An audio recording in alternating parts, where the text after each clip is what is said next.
Alright guys, we are back at it on the Sakura D6 build.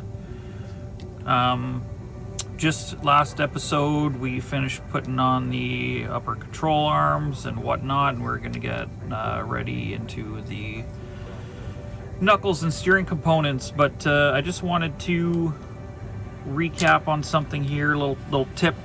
If you're lucky enough, when you drop one of these in, you get them just to move like this, and they're just freewheeling. Like these took a little bit of adjustment to get to move like that, but some of them will be stiff like this. So took a page out of a book of when we do like micro builds and stuff like that. You need stuff to move this freely. We just pinch the ball ends, so if you can't adjust it to move freely just by turning the cups or the balls or whatever, you can always just like see, like this one's stiff, this one's nice and loose, but this one's pretty stiff. So you take off your little thing here, your little E clip, C clip, you pull the cup out, and you keep the ball inside. And what you do is you just take your little pliers or whatever, and you just massage it ever so slightly, just giving it a squeeze and turning it a little bit. Squeeze, turn, squeeze, turn, squeeze, turn. Couple rotations, just massage that, massage them in together.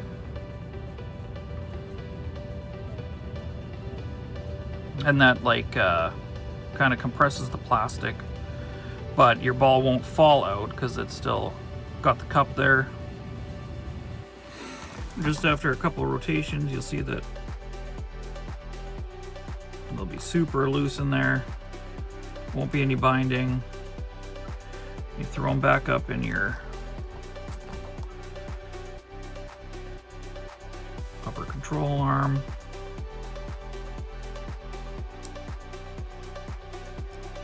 You can see that they're all wiggly diggly in there. Alright guys, there we have it.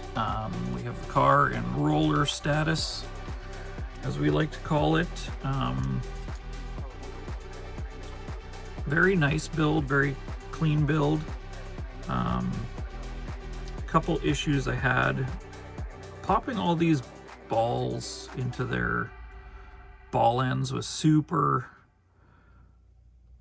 I don't want to say difficult, but it was it's a tight fit. So what I pretty much did was on the knuckles, I just undid all of the balls from the knuckles and popped them into their control arms separately.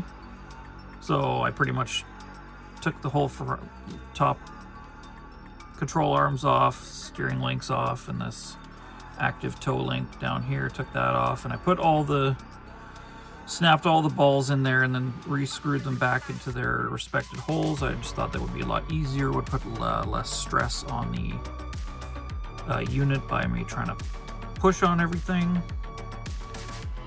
Shocks went together beautifully. They're very springy. They're not sticking right now. But I do feel that the springs are a little on the hard side at the moment, but I do have extra springs to play with later. But I did want to give this thing a fair shot out of the box and see how it handled with just box stock settings. The only thing I really did differently was I just used my own spacers instead of the black ones.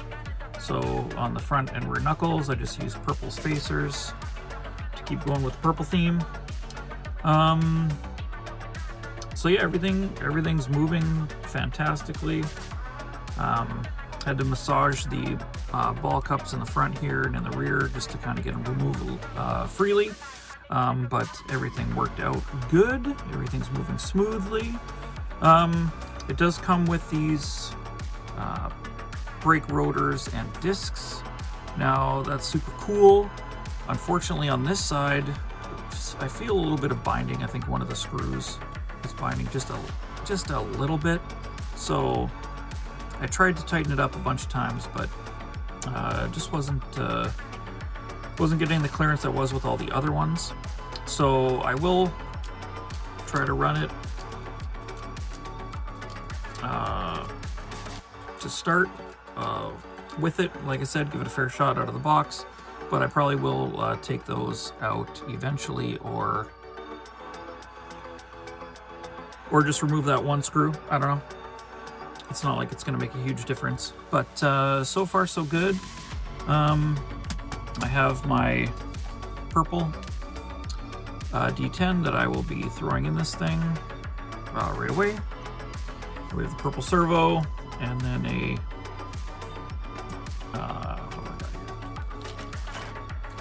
quick run 10BL 120. Love these things, so I'll pop that in there as well. And that is pretty much about it. Oh yeah, I might reroute some wires in this wire wrap. And then I got some purple zip ties here as well to fasten down all my wires and whatnot. But yeah, I'm gonna throw the rest together, and we're gonna get it to the track. Keith is gonna meet me there later today, and we'll do some quick ESC programming on it, make sure all the motors turning the right way and everything like that, add some boost, and yeah, we'll see how it goes. We'll see you there.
Alright guys, there you have it. As you saw on the track, this thing is a joy to drift. Fantastic, and get some excellent angles out of this thing. Yeah, works like a dream. No complaints except for one, and that is this weak part over here, the mount for the upper arm. And I know I've seen a lot of people on Facebook and on Reddit and stuff that this breaks, and I was pretty much waiting for it to happen, you know, but I didn't expect it to be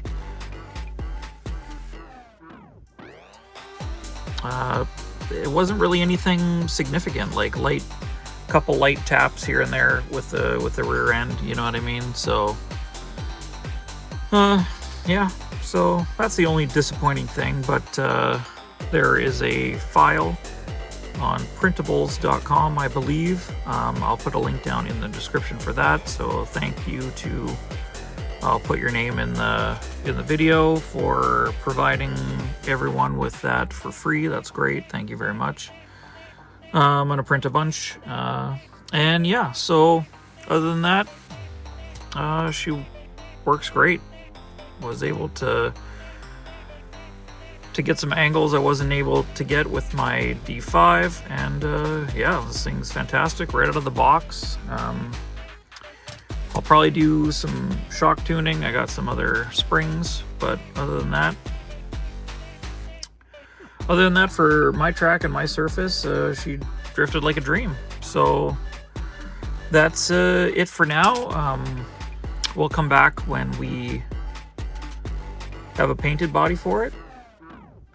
For now, yeah, I'll just be drifting it with just like this for now, I guess. But stay tuned, we will have more on this soon, and some other awesome builds. Alright guys, thanks very much. Catch you later.